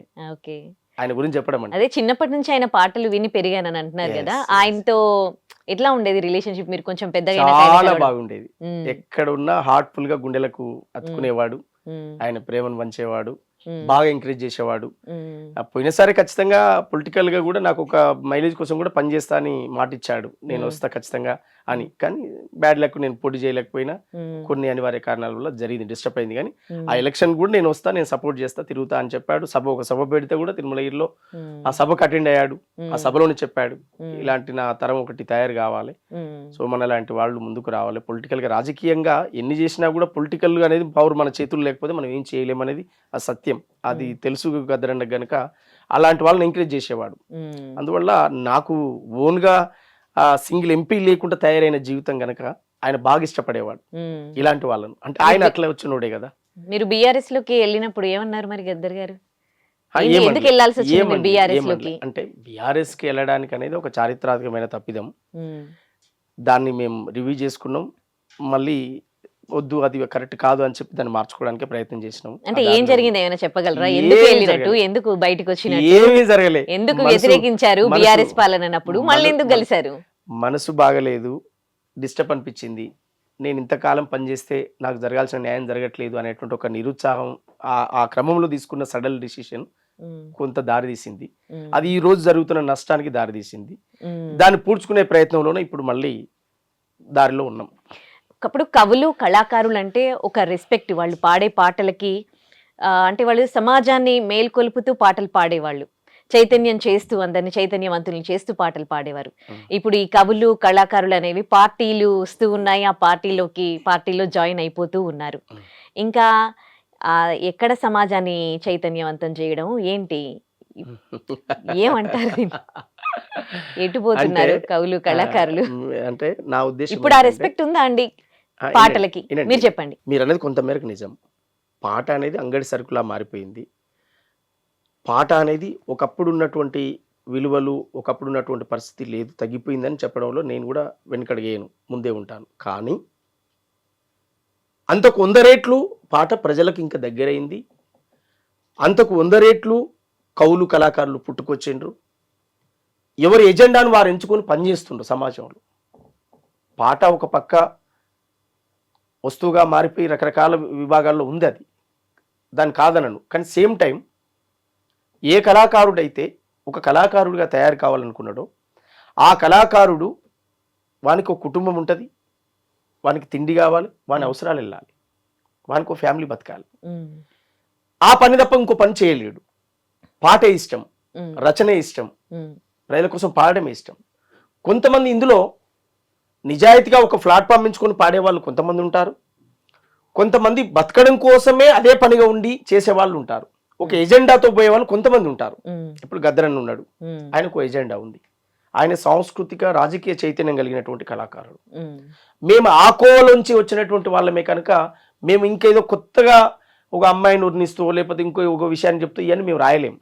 మరి సోమన్న ఎజెండా ఏంటి? సోమన్న ఎజెండా ఏంటి? ఎజెండా మా ఎజెండా బ్రహ్మాండంగా మేము పాటల రూపంలో అనేక పాటలు అనేక సార్లు చెప్పినాం. మేము రాస్తున్న సాహిత్యమే మా ఎజెండా.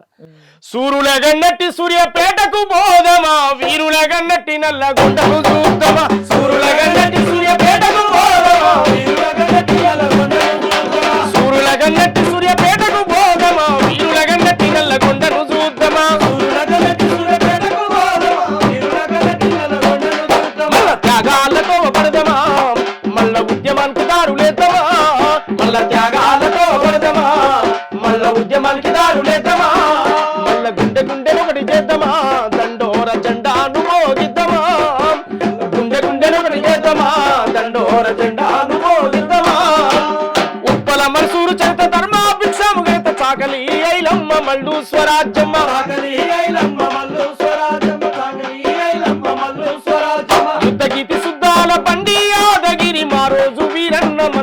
లలితక్క ఆ రోజు వీరన్న మన పెళ్లి లలితక్క మా రోజు వీరన్న మన పెళ్లి లలితక్క ఎందరో వీరులాను ఎదర కత్తి మధ్య కలిసి గుండె గుండెను గుడి చేసి దండు కూడా కట్టుదాము మల్ల త్యాగాలతో పడదమా మల్ల ఉద్యమానికి తారు చేద్దామా త్యాగాలతో పడదమా మల్ల ఉద్యమానికి తారు చేద్దామా పల్లె పల్లె పోయి వద్దమా ప్రజాపాలనలో భాగమవుదమా పల్లె పల్లె పోయి వద్దమా ప్రజాపాలనలో భాగమవుదమా. అట్లా మాకు ఒక ఎజెండా ఉంది. మా ఎజెండా ఏంటి, మా గోల్ ఏంటి? ఏంటి? బడుగులకు పేద వర్గాలకు అవకాశాలు ఇచ్చేటువంటి వేదిక ఏదైతే ఉంటుందో దానికి మేము సపోర్ట్ చేస్తాం. పేద వర్గాలకు అవకాశాలు ఇచ్చేటువంటి ప్లాట్ఫామ్ ఏదైతే ఉంటుందో దానికి మేము అవకాశం చేస్తాం. మేము చదువుకోవాలని చెప్తా ఉన్నాం. చెప్పులు గుట్టిన చేతులతోటే చరితను రాయాలేం, ఈ దేశాన్ని ఏలాలేం. డప్పులు కొట్టిన చేతులతో డాలర్లు దేవాలే, పోరుకు దారులు వెయ్యాలేం. నేను ఊళ్ళనే డప్పు కొట్టుకొని ఉంటా. నేను సావుల కాడ డప్పుల కాడ కోటర్ సీసకు మందు సీసకు 100 రూపాయలకు రోజు ఒక రోజు పెట్టి అన్నాని కోసం డప్పులు కొడతా, నడవదు. ఆ డప్పు కమర్షియల్ కావాలని కోరుతున్నా. నేను ఆ డప్పును రేటు పలకాలని కోరుతున్నా. ఆ డప్పు ఊరికే వాడు మందు పోస్తా అంటే డబ్బులు ఇస్తా అంటే కొట్టకు, దానికి సరైన రేట్ ఇస్తా అంటేనే కొట్టు. నీకు ఆత్మగౌరవం కావాలి. నువ్వు డప్పే కొట్టి బతుకుతున్నావు, డప్పే కొట్టు, నేను కాదనను. కానీ ఆ డప్పును కాపీ కొట్టినోడు మ్యూజిక్గా మార్చి వాడికి ఆస్కార్ అవార్డులు వస్తున్నాయి. ఈ డప్పు కొట్టినోడు ఆ ఊళ్ళోనే అదే అంటరాని బతుకులే బతుకుతా ఉన్నాడు. అదే కోటర్ సీసకు మందు సీసాలకు డప్పులు కొట్టుకుంటూ తిరుగుతా ఉన్నారు. అది పోవాలని కోరుతా ఉన్నాను. ఆ పాటలోనే చెప్పాను నేను. డప్పులు కొట్టిన చేతులతో డాలర్లు దేవాలేం, పోరుకు దారులు వెయ్యాలేం. మా రోజులు రావాలేం, ఈ దేశాన్ని లాలేం. మా రోజులు రావాలేం, ఈ దేశాన్ని లాలేం. మా రోజులు రావాలేం, ఈ దేశాన్ని లాలేం. గొర్రెలను బర్లను కాసే పోరలు చదువుకు పోవాలి, శాస్త్రవేత్తలు కావాలి. చదువుకు పోవాలి, శాస్త్రవేత్తలు కావాలి.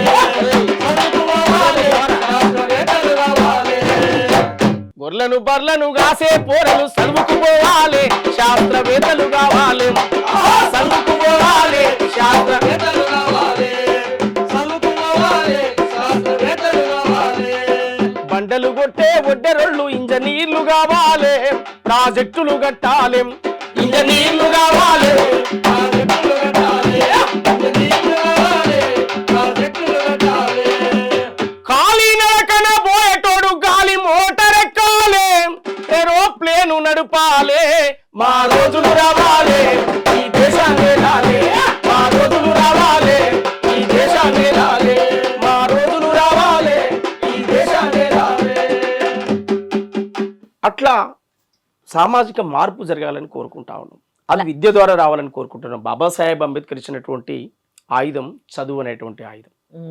నువ్వు చదువుకోరా, నువ్వు ఐఏఎస్గా, నువ్వు ఐపీఎస్గా, అప్పుడు నీ కులం చూడడు, నీ మతం చూడడు, సార్ అని సెల్యూట్ కొడతాడు వచ్చి. నువ్వు చదువుకోని ఎదుగు అని చెప్పాడు. ఇగో ఓటు హక్కు అనేది ఇస్తున్నాను నీకు. నీ ఓటు నువ్వు వేసుకుంటే రాజు అవుతావు, నీ ఓటు ఇంకోటికి అమ్ముకుంటే బానిస అవుతావు.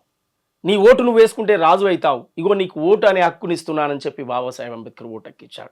చదువు అందరికి కావాలని చెప్పాడు. భారత రాజ్యాంగంలో పొందుపరిచాడు. ఓటు కనీస బాధ్యత, ఇది సామాజిక బాధ్యత అని చెప్పాడు. ఓటు కేవలం బాబాసాహెబ్ అంబేద్కర్ రానప్పుడు, భారత రాజ్యాంగం అమల్లోకి రానప్పుడు ఇన్కమ్ ట్యాక్స్ కట్టే వాళ్లకు, డిగ్రీ పట్టా పొందిన వాళ్ళకే ఉన్నటువంటి ఓటు హక్కును బాబాసాహెబ్ అంబేద్కర్ మొట్టమొదటి ఎజెండాగా ఓటు హక్కును పెట్టాడు. ఈ ఓటు కోసమైనా కనీసం ఈ ప్రజల కాడికి నాయకుడు పోతాడు, ఆ ప్రజల యొక్క బాధ వింటాడు, వాళ్ళ యొక్క సమస్యను అప్పుడు చెప్పుకోగలుగుతారు. ఆ కమ్యూనికేషన్ లేకుండా ఉన్నటువంటి వ్యవస్థ ఆ ఓటు ద్వారా కమ్యూనికేషన్ పెట్టాడు. అది ఏ గూడెం, ఏ వాడ, ఏ తండా, ఏ ఊరైనా నిలబడ్డ లీడర్ ప్రతి ఒక్కడు పోయి అక్క, బావ, చెల్లి అని వరుసలు పెట్టి పిలిచి కౌగలించుకుంటారు, ప్రేమ ఉన్నా లేకున్నా. అలాంటి సిచ్యువేషన్ బాబాసాహెబ్ అంబేద్కర్ ఇచ్చాడు. అందుకే మా ఆలోచన ఏంటంటే అది గ్రామాల్లోకి వెళ్ళాలి, విస్తృతమైన చర్చ జరగాలి. ఒక సమూలమైన మార్పు రావాలంటే విద్య, చదువు అనేటువంటి ఆయుధం. సరే, రాజకీయాలు, కొన్ని అవకాశవాద రాజకీయాలు ఉంటాయి, కొన్నిసార్లు మోసాలు జరగవచ్చు, కొన్నిసార్లు ద్రోహాలు జరగవచ్చు. కానీ చదువు ఎవరిని మోసం చేయదు కదా. చదువుకుంటూ నీ జ్ఞానాన్ని ఇంకోటి దొంగిలించలేడు కదా. అందువల్ల ఆ చదువు కోసమే నేను దాదాపు 2019లో దాదాపు ఒక 70 రోజుల పాటు తెలంగాణ మొత్తం సందర్శించాను. సోషల్ వెల్ఫేర్ హాస్టళ్లను, తెలంగాణ సోషల్ వెల్ఫేర్ గురుకుల హాస్టళ్లను సందర్శించాను. నేను విద్యార్థులకు ధైర్యం చెప్పాను, చదువుకోవాలని చెప్పాను, గొప్పగా మీరు చదవాలి, గొప్పగా ఎదగాలని చెప్పి పాటలు రాసి, కేవలం మాటల ద్వారా కాకుండా పాటలు రాసి వాళ్ళ కోసం పనిచేశాను. అట్లా ఎదిగే తరానికి మా పాట ఒక ఎరువుగా మారాలి. కేవలం రాజకీయాలు, ఓట్లు, సీట్లు, గెలుపోవటం వీటి గురించే కాదు. సమాజంలో ఒక సమూలమైన మార్పు రావాలి అని అంటే విద్య అనేది ఆయుధం మనకు ప్రధానమైన Right. దాని గురించి చెప్పాను నేను. Right. సదవాలిరా కొడక సదవాలిరా మహనీయుల వలె ఎదగాలిరా ఎదగాలిరా బిడ్డ ఎదగాలిరా పుడిసే పొద్దును ముద్దాడాలిరం ఓ సాహు మహాజన నా పంచ ప్రాణమం నిండు నూరేళ్లును సల్లగుండాలిరాం ఈ పేదోళ్ళ బతుకులు పండాలిరా సదవాలిరా కొడక సదవాలిరా మహనీయుల వలె ఎదగాలిరా ఎదగాలిరా బిడ్డ ఎదగాలిరా పుడిసే పొద్దును ముద్దాడాలిరా అజ్ఞానము తోటే మన తాత తండ్రులు అంధకారంలోనే బతికిండురా అంధకారంలోనే బతికిండురా అంధకారంలోనే బతికిండురా ఎట్టి చేసుకుంటూ మట్టి మోసుకుంటూ ఎన్నో బాధలు అనుభవించారురా ఎన్నో బాధలు అనుభవించారురా ఎన్నో బాధలు అనుభవించారురా బతుకంతా చేసిండ్రు త్యాగాలురా ఆ గుండె గాయం మన్ప బయలెల్లారా సదవాలిరా కొడక సదవాలిరా మానీయుల వలె ఎదగాలిరా ఎదగాలిరా బిడ్డ ఎదగాలిరా పుడిసె పొద్దును ముద్దాడాలిరా పుట్టిన ప్రతి మనిషి జీవితానికి సార్థకత ఒకటుండాలిరా సాధకత ఒకటుండాలిరా సాధకత ఒకటుండాలిరా నీ మనసుకేదనిపిస్తే అదే చెయ్యి గాని అనుకున్న లక్ష్యాన్ని చేరాలిరా అనుకున్న లక్ష్యాన్ని చేరాలిరా అనుకున్న లక్ష్యాన్ని చేరాలిరా ఆశయాలతోటి బతకాలిరా అందనంత ఎత్తు ఎదగాలిరా సదవాలిరా కొడక సదవాలిరా మహనీయుల వలె ఎదగాలిరా ఎదగాలిరా బిడ్డ ఎదగాలిరా పుడిసె పొద్దును ముద్దాడాలిరా నీకు ఆకలైనప్పుడు అక్షరాలనే అన్నమాను కోని నవలాలిరా అన్నమను కోరి నవలాలిరా అన్నమను కోరి నవలాలిరా పడుకున్న లేసిన పరుగెత్తి ఉరికిన ధ్యాసంత చదువుపై ఉండాలిరా నీ ధ్యాసంత చదువుపై ఉండాలిరా నీ ధ్యాసంత చదువుపై ఉండాలిరా ఐఏఎస్ ఐపీఎస్ డాక్టర్ ఇంజనీర్ కావాలిరా డాక్టర్ ఇంజనీర్ కావాలిరా నీవు డాక్టర్ ఇంజనీర్ కావాలిరా దర్శనాల సుష్మ గాదరి ప్రియాంక పట్టుదలను నీవు పసిగట్టరా పట్టుదలను నీవు పసిగట్టారా పట్టుదలను నీవు పసిగట్టారా పూర్ణ ఆనందు వలె అడుగేయరం ఎవరెస్ట్ పైకెక్కి జై కొట్టరా సదవాలిరా కొడక సదవాలిరా మహనీయుల వలె ఎదగాలిరా ఎదగాలిరా బిడ్డ ఎదగాలిరా పుడిసె పొద్దును ముద్దాడాలిరా. మీరు సమాజాన్ని మేల్కొల్పుతూ పాటలు పాడతారు కదా, మీ మీద ఒకతను పాట పాడాడు, ఓ ఏ పూరి సోమన్న అని. విన్నారా ఆ పాటను? విన్నారా? వాడచ్చు తప్పలేదు, అది వారి స్వేచ్ఛ అది. అయితే అట్లా ఇప్పుడు సెల్ ఫోన్ ఓ మొబైల్ ఉంది. ఈ మొబైల్ ఇప్పుడు ఎదుగుతున్న తరం ఈ మొబైల్ మత్తులో ఉంది. దాన్ని మంచుకు ఉపయోగించుకుంటే అది ఉపయోగపడుతుంది, దాన్ని చెడుకు ఉపయోగించుకునేటువంటి సమాజంగా నడుస్తూ ఉంది.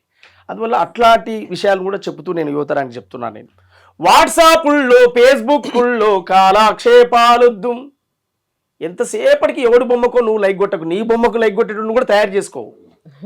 వాట్సాప్ల్లో ఫేస్బుక్ల్లో కాలక్షేపాలొద్దు, నీ మంచి కొరకు అవి ఉపయోగిస్తే ఉన్నతంగా ఎదుగొచ్చు. శాస్త్రవేత్తలు సైంటిస్టులు ఎన్నో కనిపెట్టారు, అవి అనుభవిస్తూ నువ్వు హాయిగా కూసొని శుద్ధమొద్దుగా వద్దు.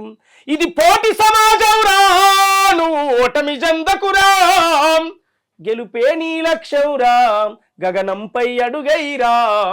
యువతి యువకులారా విద్యార్థి తమ్ములారా మహనీయుల దారిలో నడవాలి, మరో చరిత్రను రాయాలి. మహనీయుల దారిలో నడవాలి, మరో చరిత్రను రాయాలి. ఈ సమాజం అనేటి పుస్తకంలో మీరు చెరగని చరిత్ర నవ్వాలి. కంప్యూటర్ చేతుల పట్టు ప్రపంచమే కనిపిస్తుంది, ఇంగ్లీషు పదును పెట్టు విశ్వమంతా నడిపిస్తుంది. ఇంగ్లీషు పదును పెట్టు విశ్వమంతా నడిపిస్తుంది. గెలిపే లక్ష్యంగా ముందుకు వెళ్తున్నారు కదా, లాస్ట్ టైం ఎమ్మెల్యే సీట్ కూడా ఎక్స్పెక్ట్ చేసినట్టున్నారు కదా, ఏమైంది అప్పుడు? మళ్ళీ నెక్స్ట్ టైం, దానికి ఒక టైం అంటూ కలిసి రావాలి కదా. అందువల్ల ఇంకా మా ప్రయత్నం ఆపం కదా. ఒక పెద్ద ఆయన ఒక మాట చెప్పాడు, ఓడిపోయినప్పుడు కాదు, ప్రయత్నం ఎప్పుడైతే విరమిస్తావో అప్పుడే చనిపోయినట్టు మనిషి అని. ప్రయత్నిస్తూ చనిపో, ఏం కాదు, గెలిచినట్టే. ప్రయత్నాన్ని ఎప్పుడైతే ఆపుతావో అప్పుడు చనిపోయినట్టు మానవుడు. అందువల్ల అవి నమ్మేవాడిని కనుక ఏం కాదు. ఇప్పుడు ఎట్లాంటి ప్రయత్నాల్లో ఉన్నారు ఏ పూరి సోమన్న? మంచి ప్రయత్నంలోనే ఉన్నాను, మంచి జరుగుతున్నటువంటి ఆలోచనలో ఉన్నాను. ప్రజా సాహిత్యాన్ని, ప్రజాపాలనను, విధానాన్ని ఈ దేశవ్యాప్తంగా తీసుకెళ్లాలి ప్రజల్లోకి అనేది నా ఎజెండా. ఏంటి రేవంత్ రెడ్డి పాలనకి కేసీఆర్ పాలనకి తేడా అంటే ఏంటి అంటే ఏం చెప్తారు? చాలా అద్భుతమైనటువంటి విధానం ఇవాళ తెలంగాణ రాష్ట్రంలో ప్రజాప్రభుత్వం చేస్తూ ఉంది. రేవంత్ అన్న వచ్చిన తర్వాత పరిపాలనలో మార్పులు జరుగుతున్నాయి. ఏమొచ్చింది తెలంగాణ అంటే ఫస్ట్ స్వేచ్ఛ వచ్చింది. 1.5 year లో స్వేచ్ఛ వచ్చింది Yes, కాంగ్రెస్ పార్టీ పాలన. ఎస్ ఓకే, ఈ టీం అంతా మీకు ఫస్ట్ నుంచి మీతోనే ఉన్నారా? టీమ్ లో ఎస్ అంతా మా అంత దగ్గర తమ్ముళ్ళే వీళ్ళందరూ కూడా చాలా ఏళ్ళ నుంచి నాతో కలిసి పనిచేస్తా ఉన్నారు. ఓకే ఇంకా చాలా మంది ఉన్నారు కళాకారులు, ఓకే. చాలా మంది. ఏంటి ఇప్పుడు మీ లక్ష్యం ఏంటి నెక్స్ట్? ప్రజా సాహిత్యాన్ని, ప్రజా సాంస్కృతిక ఉద్యమాన్ని ఈ రాష్ట్రంలో నిర్మించాలి. దాన్ని 2 తెలుగు రాష్ట్రాలకు విస్తరించాలి. ఒక బలమైన సాంస్కృతిక పునాది, మనుషులు, మానవ విలువలు, భారత రాజ్యాంగం, దాని గొప్పతనం, బాబాసాహెబ్, మహనీయులు అనేక యొక్క చరిత్రను ప్రజల్లోకి తీసుకెళ్ళాలి. సోమన్న గారు, మీ పాట అత్యధిక ప్రజాదరణ పొందిన పాట ఎవరి పాలైంద్రో తెలంగాణ కదా, ఆ పాట ఒక్కసారి పాడతారా? గోసి గొంగాడేసి కాలి గజ్జను గట్టి డప్పు సంకానేసి ఊరు ఊరుకు పోయి పోరు పాటలు పడతాం.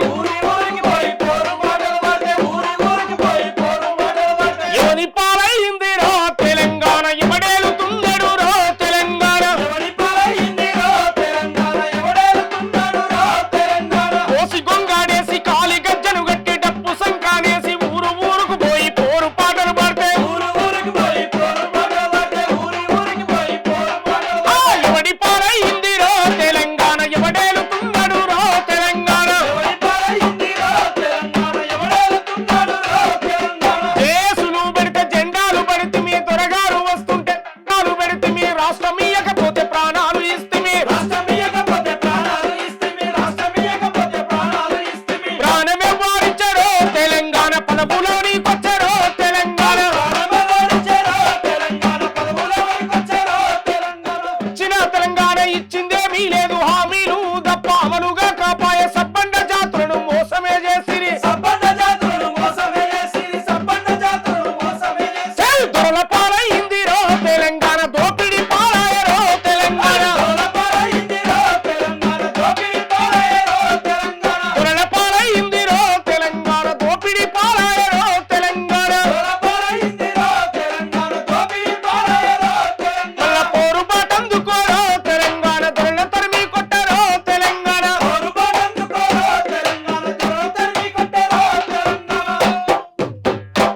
ఇంకా చాలా పెద్దగా ఉంది. అవును. ఆ సందర్భంగా అప్పుడున్నటువంటి పరిపాలనకు వ్యతిరేకిస్తూ ఇది రాసినటువంటి పాట. అసలు ఎక్స్పెక్ట్ చేశారా ఆ ఆదరణ అప్పట్లో ఆ సాంగ్ కి? ఖచ్చితంగా అంటే నేను అంత అనుకోలే. అంటే ఎక్స్పెక్ట్ అంటే ఇంత ప్రజల్లోకి వెళ్తుందని నేను అనుకోలేదు. అసలు అంటే ఒక ముఖ్యమంత్రి ఆ రోజునటువంటి కేసీఆర్ గారు స్వయంగా ఎవరి పాలైంది నా పాలే అయింది అని ఒక ప్రెస్ మీట్ లో అన్నాడు. అది అసలు ఆ మాట అన్న తర్వాత గద్దరన్న నన్ను చేయగలిపాడు వచ్చి. ఓకే, అది విన్ని ఒక సభలో అక్కడ సుందర విజ్ఞాన కేంద్రం మీటింగ్ లో కలిస్తే, అరే మనం గెలిచినాం రా అన్నాడు. మనం గెలిచుడు ఏందని అన్న అనంటే, అరే మన పాట కేసీఆర్ నోట్ వచ్చింది అని అన్నాడు. అప్పుడు చాలా సంతోషం అనిపించింది. ఆహా, అంటే మేము రాసిన 4 పదాలు ముఖ్యమంత్రులు కూడా గుర్తుపెట్టుకొని పాడారా అనేటువంటిది. నేను మీరు ఇంకో పాట కూడా పాడారు, నక్సలైట్ లీడర్ సాంబశివుడి గారి మీద మీరు ఒక పాట పాడారు కదా, అప్పుడు మీరు ఇబ్బందులు కూడా ఎదుర్కొన్నారు. ఆ పాట గురించి చెప్తారా? తప్పకుండా. సాంబశివుడు ఆయన చేసిన పోరాటం, ఆయన ప్రజల కోసం కమిట్మెంట్ గా చేసినటువంటి విధానం నాకు చాలా గొప్పగా ఇన్స్పైర్ అయినటువంటి వాడిని. ఆయన అడవి నుంచి బయటకు వచ్చిన తర్వాత ఆయనతో కలిసి జర్నీ చేశాను. అప్పుడు తెలంగాణ ఉద్యమ కాలమే, అది సీరియస్ గా తెలంగాణ ఉద్యమం నడుస్తున్న కాలం అది. ఆ పోరాటంలో భాగమై తిరుగుతున్న క్రమంలోనే ఒక ధూమ్ధామ్ సభకు అటెండ్ అయి ఉన్నాం. సంగం గోకారం దగ్గర సంగం అనేటువంటి విలేజ్, ఒలిగొండ మండలం అది. అక్కడ అటెండ్ అవుతున్న క్రమంలో సభకు అటెండ్ అయ్యి వెళ్ళిపోతున్న క్రమంలో ఆయన అటాక్ చేశారు. నయీము అనేటువంటి ఒక మూట ఆయన చంపడం జరిగింది. జస్ట్ వారు ఆ ఒకే సభలో మేము ఇద్దరం పాల్గొన్నాము. ఒక 10-20 నిమిషాల తేడానే వారికి మాకు. వారు కారు ముందుంది, మేము ఎన్నుకున్నాం, అంతే తేడా. ఆ రోజు చనిపోవడం జరిగింది. వారు ఆయనను ఆ కత్తులతో నరికి అక్కడ వేసారు. అది చూస్తూ లైవ్ లో చూసుకుంటూనే పాట ఏడుస్తూ పాట రాశాను. ఆ రాసిన పాటనే దాదాపు చాలా కొన్ని మిలియన్లు వెళ్ళింది అది ప్రజల్లోకి. చాలా బాగా దాదాపు 20 మిలియన్స్ దాకా పోయినట్టుంది ఇప్పటి వరకు. ప్రజల్లోకి వెళ్ళింది. ఉద్యమాల యుద్ధ బేరి సాంబశివుడు రో, అమ్మా నాన్నలు పెట్టిన పేరు ఐలన్నరా. ఉద్యమాల యుద్ధ బేరి సాంబశివుడు రో, అమ్మా నాన్నలు పెట్టిన పేరు ఐలన్నరా. ఉద్యమాల యుద్ధ బేరి సాంబశివుడు రో, అమ్మా నాన్నలు పెట్టిన పేరు ఐలన్నరా. చంద్రయ్య లచ్చు మమ్మల ముద్దుల కొడుకురో, చెరిగిపోని చిరునవ్వుల పొద్దు పొడు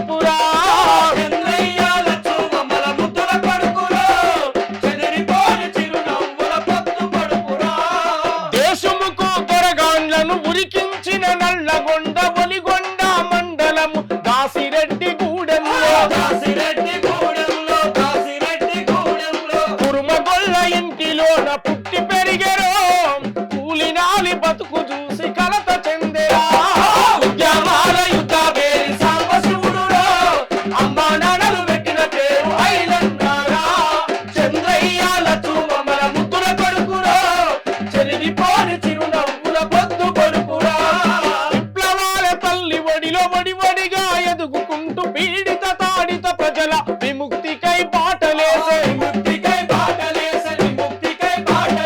సాయుధ పోరాటంలో సాగిపోయారో ఆయుధాలనందుకొని అడవికెళ్ళేరా ఉద్యమాల యుద్ధ పేరి సాంబశివుడురా అమ్మా నాన్నలు పెట్టిన పేరు ఐలన్నారా చంద్రయ్యాల చూమల ముద్దుల కొడుకురా చెరిగిపోని చిరునవ్వుల పొద్దు కొడుకురా. అట్లా ఇది కూడా చాలా పెద్ద పాట. వారి జీవితాన్ని మొత్తం ఎలా వచ్చారు ఏం చేశారు అనేటువంటిది నేపథ్యాన్ని కూడా చనిపోయే వరకు వారి చరిత్రను రాశాను. ఈ పాట రాసినప్పుడు అనేక సమస్యలు కూడా ఎదుర్కొని బెదిరింపులు, నెక్స్ట్ దండ నీకే పడుతుందని, అవును నెక్స్ట్ ఫోటో నీకే అని, నెక్స్ట్ దండ నీకే అని, ఇట్లాంటి వాతావరణాలు ఇవన్నీ సరిగ్గా జీవితం పోతే ఉన్నాం అనుకున్నాం. మీరు ఇప్పుడు ఆపరేషన్ కగారాన్ని కేంద్ర ప్రభుత్వం తీసుకొచ్చి నక్సలైట్ ఉద్యమం మొత్తం నక్సలైట్సే ఉండొద్దు అని, సో దీనిపైన మీ అభిప్రాయం ఏంటి? అంటే హింస అనేది ఎవరు చేసినా తప్పే.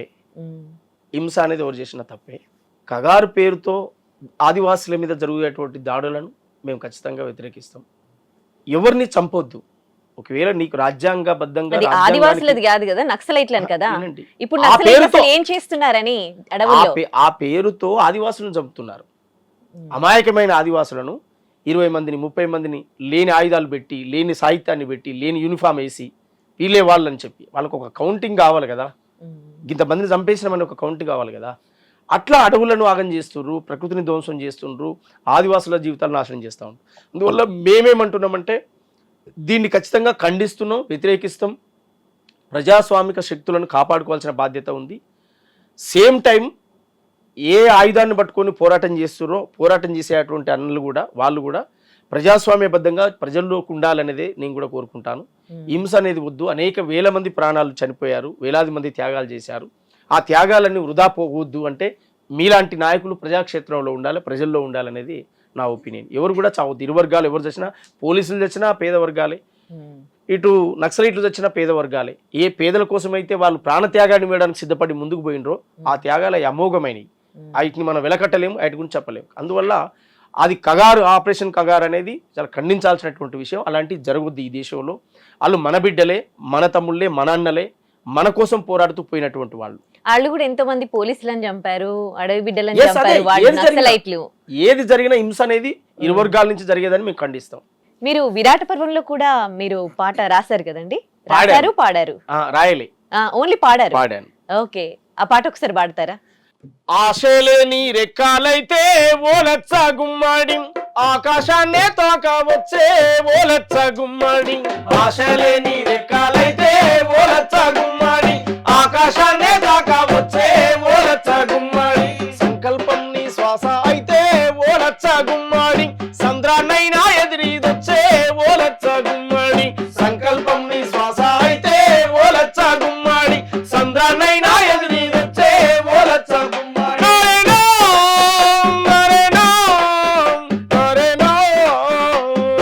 ఆశలేని రెక్కాలైతే ఓలచ్చ గుమ్మడి, ఆకాశాన్నే తాకా వచ్చే ఓలచ్చ గుమ్మడి. సంకల్పం నీ శ్వాస అయితే ఓలచ్చ గుమ్మడి, సంద్రాన్నైనా ఎదిరిదొచ్చే ఓలచ్చ గుమ్మడి. సంద్రాన్నైనా ఎదిరిదొచ్చే ఓలచ్చ గుమ్మడి. సంద్రాన్నైనా ఎదిరిదొచ్చే ఓలచ్చ గుమ్మడి. సంద్రాన్నైనా ఎదిరిదొచ్చే ఓలచ్చ గుమ్మడి. సంద్రాన్నైనా ఎదిరిదొచ్చే ఓలచ్చ గుమ్మడి. పెంచుకున్న ప్రేమ కోసం ఓలచ్చ గుమ్మడి, పెంచుకున్న ప్రేమ కోసం ఓలచ్చ గుమ్మడి. బంధాలన్నీ తెంచుకొని ఓలచ్చ గుమ్మడి. పెంచుకున్న ప్రేమ కోసం ఓలచ్చ గుమ్మడి, బంధాలన్నీ తెంచుకొని ఓలచ్చ గుమ్మడి. గూడు ఇడిసి ఆడికమ్మో ఓలచ్చ గుమ్మడి, దారి సాగిపోతున్నావే ఓలచ్చ గుమ్మడి. గూడు ఇడిసి ఆడికమ్మో ఓలచ్చ గుమ్మడి, దారి సాగిపోతున్నావే ఓలచ్చ గుమ్మడి. గూడు ఇడిసి ఆడికమ్మో ఓలచ్చ గుమ్మడి, దారి సాగిపోతున్నావే ఓలచ్చ గుమ్మడి. ఊరు నిడిసి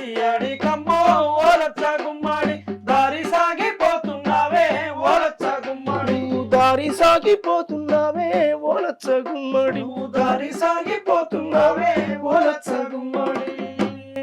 ఏ పాట నేను ఇలా అడిగినా వెంటనే ఎక్కడా కూడా చిన్న బ్రేక్ తీసుకోకుండా ఆ లిరిక్స్ అన్ని గుర్తు అలా ఎలా అండి అంత మెమరీ అసలు ఏ పాట మర్చిపోలేదు ఎన్ని పాటలు పాడారు ఎక్కడా కూడా చిన్న బ్రేక్ తీసుకోలేదు how come it's possible great ఆ తర్వాత మీకు సినిమాలలో ఎప్పుడు అవకాశాలు రాలేదా మామూలు సినిమాలకు రాయడం చేయలేదా నా గోల్ అది కాదు కదా ఆహా అయినా కానీ మీ ఈ అనుకోకుండా వచ్చినాయి ఇవన్నీ ఇది ఎట్లా రావడం ఇవన్నీ జరిగింది అనుకోకుండానే మన ఈ పాట రాసినటువంటి మన మిట్టపల్లి సురేందర్ ఉండే ఈ పాట రాసింది తను స్వయంగా కాల్ చేసి ఆ డైరెక్టర్ అడుగుతున్నాడు మీరే పాడాలన్నట అంటే పాడితే గద్దరన్నా లేకపోతే నువ్వన్నా అని అనుకున్నారు వాళ్ళు ఓకే గద్దరన్న సమయం దొరకలేదు నా కోసం కూడా దాదాపు 2 months 2 నెలలు నేను అప్పుడు పాదయాత్ర చేస్తున్నాం ఈ రాష్ట్రంలో పాదయాత్రలో తిరుగుతున్నాం బిజీ ఉన్నా నాకు కూడా సమయం 2 months ఆపారు తర్వాత మళ్ళీ కాంటాక్ట్ చేసి నువ్వే పాడాలన్నారు నేను ఒక దశలో చేతులు ఎత్తేసాగి నా ఒళ్ళ కాదు గొంతంతా పోయింది నేను ఇక్కడ యాత్రలో తిరుగుతున్నా నేను పాడలేను మీరు ఇంకోటితో పాడించాను చుట్టూ తిప్పేసి గద్దర్లా అయితే గద్దరన్న పాడాలి లేదంటే సోమన్న పాడాలని డిసైడ్ అయితే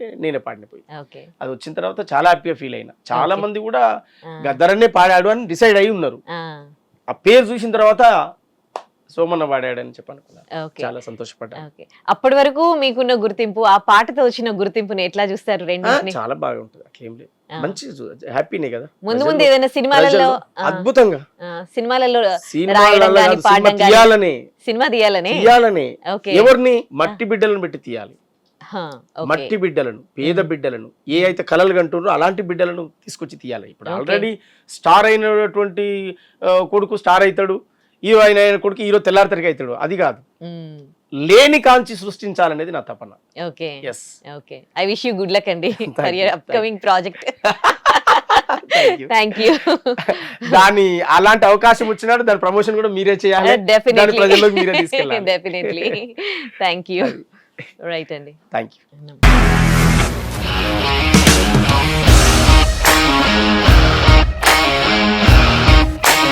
ఇండస్ట్రీలో కమిట్మెంట్ ఇష్యూస్ వస్తే నీకు కూడా వచ్చినట్టు మార్నింగ్ తీసుకెళ్ళానంటే కొట్టి పడేస్తారు